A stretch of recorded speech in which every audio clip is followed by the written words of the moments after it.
ദൈവമേ, എന്ത് ചെയ്യും? ചേട്ടനെ കാണാനില്ലല്ലോ. എന്താ മിസ്റ്റർ റോണിയെ കുറിച്ചെങ്കിൽ ഈ നേരത്ത് നിന്റെ ചേട്ടന്റെ സുഖം നിനക്കും തുടങ്ങി. അത് ചേട്ടാ അല്ല, ഇതാരാ? അത് ചേട്ടാ, ഞങ്ങളൊരു പ്രശ്നത്തിലാണ്. ഇനി ചേട്ടനെ ഞങ്ങളെ രക്ഷിക്കാൻ പറ്റുള്ളൂ. എന്താടാ, അല്ല പെണ്ണ് കേസാണോ? അല്ല ചേട്ടൻ്റെ അനിയൻ? അതൊന്നല്ല, അതിനേക്കാളും വലിയ പ്രശ്നമാണ്. എന്താ, നീ ആരെങ്കിലും കൊന്നു? കൊന്നു. ഞാനല്ല, ഇവനാ കൊന്നത്.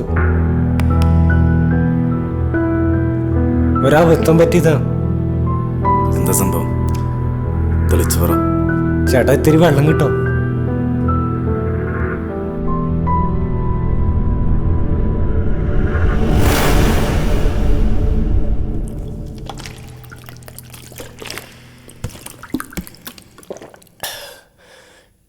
ഇത് വിഷ്ണു.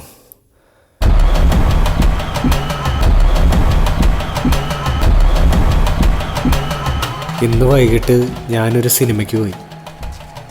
അപ്പോൾ റൂമിൽ വിഷ്ണുവും ഷിൻഡോയും ഉണ്ടായിരുന്നു.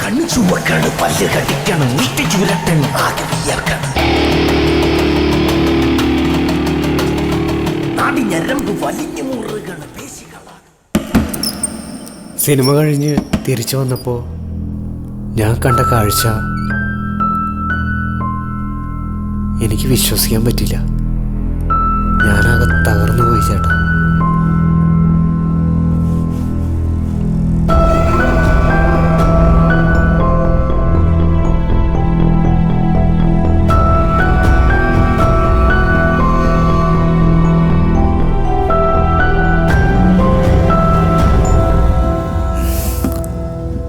അതുവരെ ഓക്കെ. അതിനു മുമ്പ്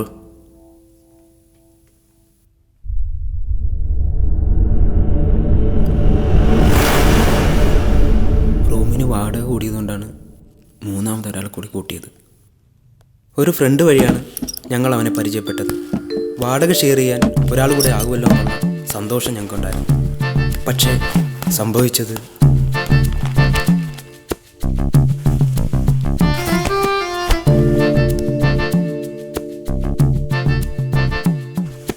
എല്ലാ ദിവസവും ഞങ്ങൾക്ക് അവനൊരു ശല്യമായിരുന്നു.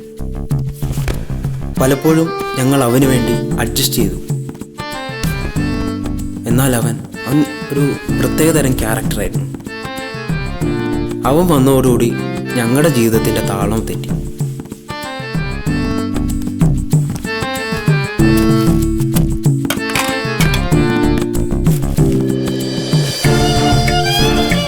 പട്ടിണിയും പരിവട്ടവുമായ പകലുകൾ,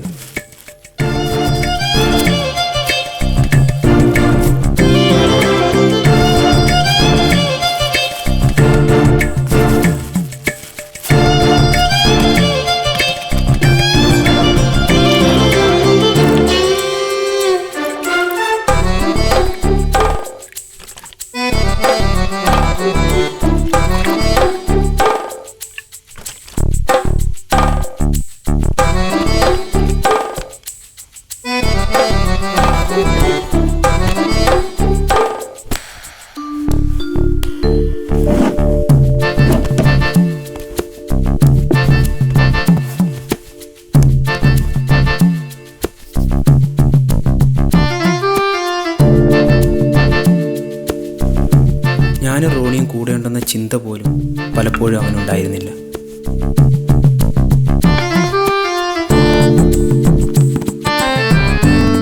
അവനെപ്പോഴും അവൻ്റേതായ ഒരു ലോകത്തായിരുന്നു.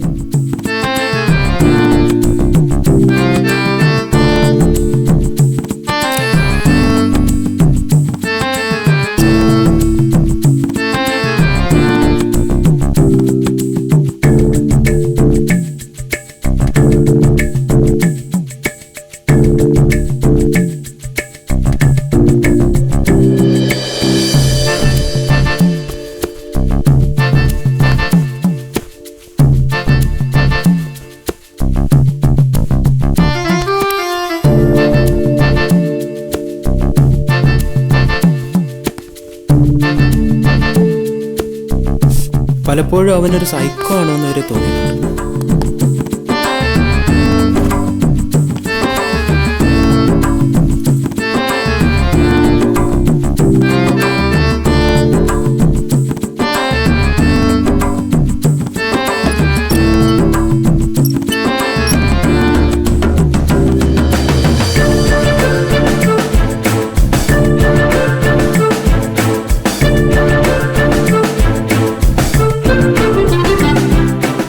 അവനെ എങ്ങനെയെങ്കിലും ഒഴിവാക്കണമെന്നുള്ള ചിന്തയായിരുന്നു പിന്നീട് ഞങ്ങൾക്ക്.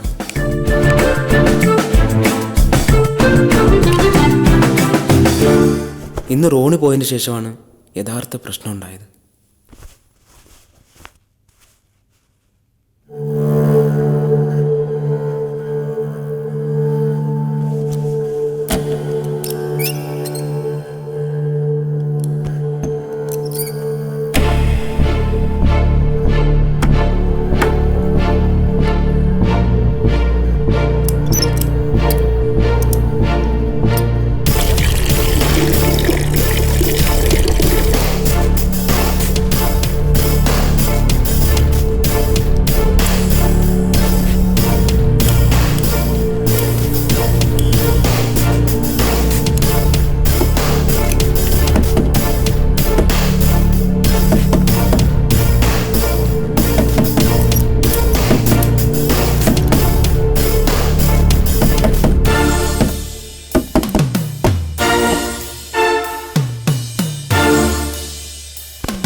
മണിക്കൂറോളമാണ് ഞാൻ ബാത്റൂമിൽ കിടന്നത്.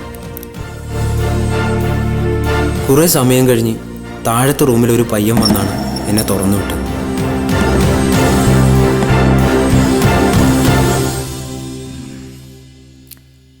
എന്തായിരുന്നു അപ്പോഴത്തെ മാനസികാവസ്ഥ?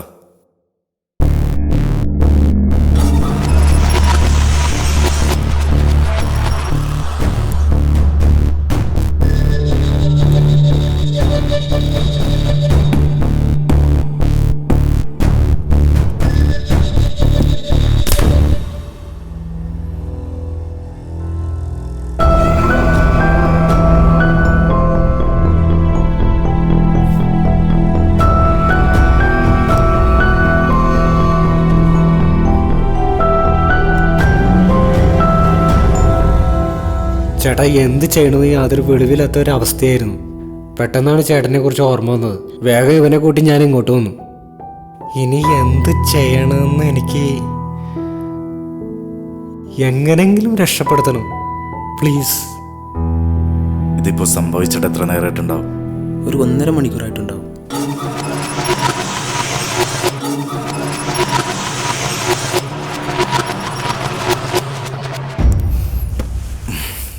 It's a murder. ഇതിൻ്റെ സീരിയസ്നെസ് നിങ്ങൾക്കറിയാലോ. IPC 302 മരണശിക്ഷ വരെ കിട്ടാവുന്ന ഒന്നാണ്. പക്ഷേ നമ്മുടെ നിയമം എഴുതി വെച്ചപ്പോൾ തന്നെ അതിൽ നിന്ന് അങ്ങനെ രക്ഷപ്പെടാമെന്ന് എഴുതി വെച്ചിട്ടുണ്ട്. അതിലൊരു പഴുതിലൂടെ നിങ്ങളെ ഞാൻ രക്ഷപ്പെടുത്തും.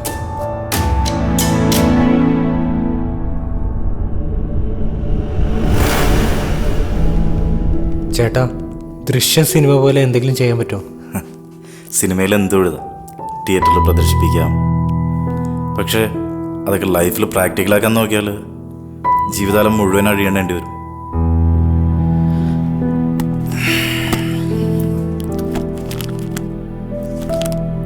Section 96 to 106 of the Penal Code state the law relating to the risk of private defense of person and property. Indian penal കോഡിലെ ഈ പ്രൊവിഷൻ ഉപയോഗിച്ച് എനിക്ക് നിങ്ങളെ രക്ഷിക്കാൻ കഴിയും.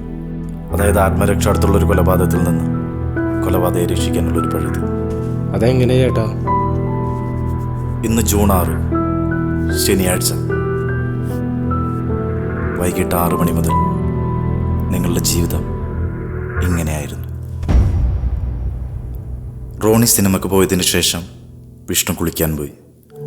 അപ്പോൾ റൂമിൽ ഷിൻഡോ ഒറ്റക്കായിരുന്നു. കുളി കഴിഞ്ഞ് തിരികെ എത്തിയ വിഷ്ണു ഷർട്ട് അയൺ ചെയ്യുന്നു. ഷിൻഡോ അപ്പോൾ ഒരു പുസ്തക വായനയിലായിരുന്നു. മാധവിക്കുട്ടിയുടെ ചന്ദനമരങ്ങൾ.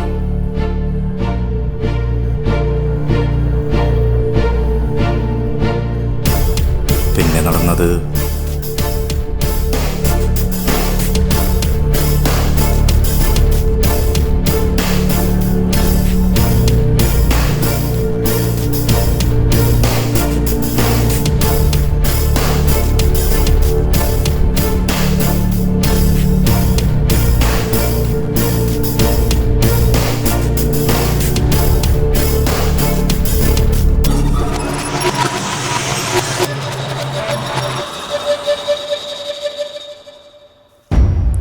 അതെ, ഷിൻഡോ ഒരു ഗേ ആയിരുന്നു.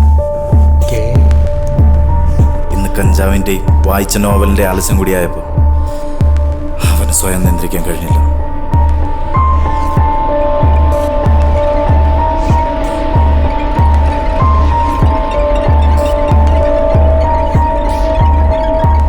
പീഡനം ചെറുക്കുന്നതിനിടെ വിഷ്ണുവിന് ഷിൻഡോയെ അയൺ ബോക്സിന് അടിക്കേണ്ടി വന്നു. ഇതിനു മുമ്പൊരു തവണ അവൻ റോണിയെ സമീപിച്ചിട്ടുണ്ട്. അല്ലേ റോണി? പാവം, പക്ഷെ വിധി ഇതായിപ്പോയി. പക്ഷെ അത് അവൻ അങ്ങനെയല്ലല്ലോ. ഷിൻഡോ ഇങ്ങനെയാണ്. സോറി, ഇങ്ങനെ ആയിരുന്നു. ഇതൊക്കെ പറഞ്ഞ ആൾക്കാർ വിശ്വസിക്കുമോ? ആളുകൾ വിശ്വസിക്കണ്ട, കോടതി വിശ്വസിച്ചാൽ മതി. അതിനുള്ള തെളിവുകൾ നമുക്ക് കൊടുക്കാം.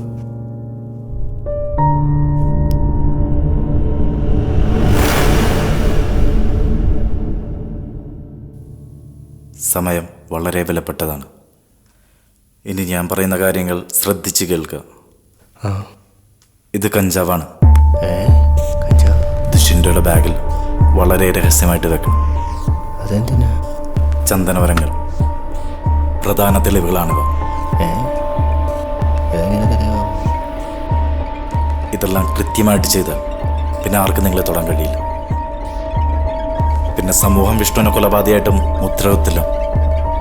കീരിക്കാടൻ ജോസിനെ കൊന്ന സേതുമാധവനെ ആരും കൊലപാതകയാക്കിയിട്ടില്ല.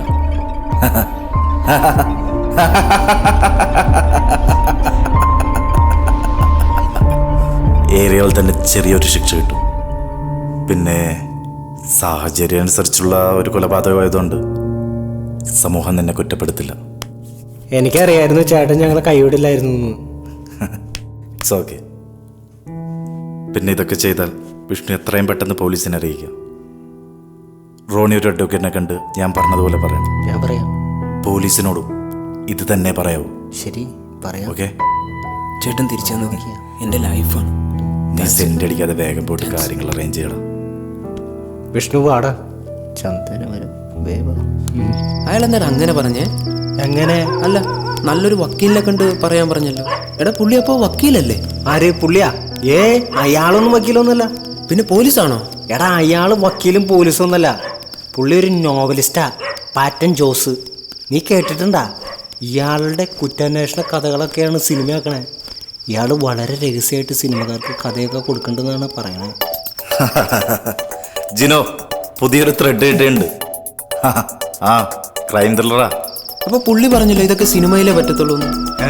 അതെപ്പോ? എടാ, ഇപ്പൊ ഇവിടെ എന്താ സംഭവിക്കുന്നത്? ഒന്ന് പോടാ, നീ വേഗം വാ. പുള്ളി പറഞ്ഞതൊക്കെ വേഗം ചെയ്യണം. ഒന്ന് ഓരോന്ന് ചെയ്തു വെച്ചിട്ടും മനുഷ്യന്റെ പോദരത്തിൽ ദൈവമേ കത്തുള്ളൂ. അങ്ങനെ എല്ലാം പ്ലാൻ ചെയ്ത് അവർ റൂമിലെത്തുമ്പോൾ അവിടെ ബോഡിയില്ല. അതാണ് ഇന്റർവെല്.